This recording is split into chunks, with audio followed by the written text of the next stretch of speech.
When you think of F-16s, you think of the fighter pilots, those elite few who take the fight to the skies.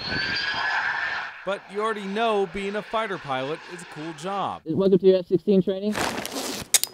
Jonathan Gibson also has a cool job. Basically, we take the human system of the flying, the pilot himself. As you see, there's not a lot of room in this cockpit. And we give him maintain his gear, his equipment, flying equipment that he needs to survive inside the cockpit. And we also maintain and take care of the stuff that he needs in the case of event he has to get out of the cockpit and eject. Eject, eject, eject. Gibson and his co-workers keep the pilot safe and alive. Engine's going down. We're about 15,000 feet. The plane itself, honestly, is tax dollars at good use, but the plane itself, you can't replace a pilot. So we're here to make sure he comes back. On my command. With all 10 toes and fingers.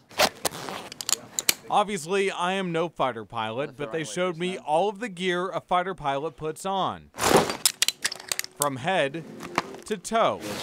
Each article of clothing and piece of equipment serves a purpose, allowing the pilot to do his job effectively while protecting him.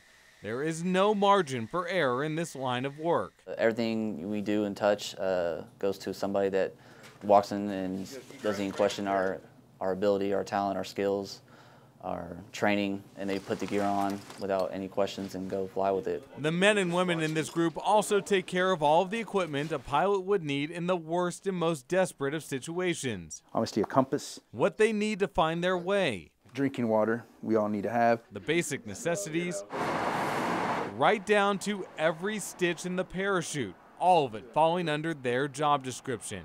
They are literally lifesavers. When you really look at guys that have actually ejected and know of guys that have ejected, and they come back and they say, well, I really appreciate the stuff that you do, because now I can say thank you and I love you, honey. I'm good to be alive. Like I said, you know the fighter pilots have a cool job, but in many ways it's cooler to know they can't fly and survive without the knowledge, expertise, and integrity of these men and women. I feel like I got a big S on my chest and a cape on my back, you know what I mean?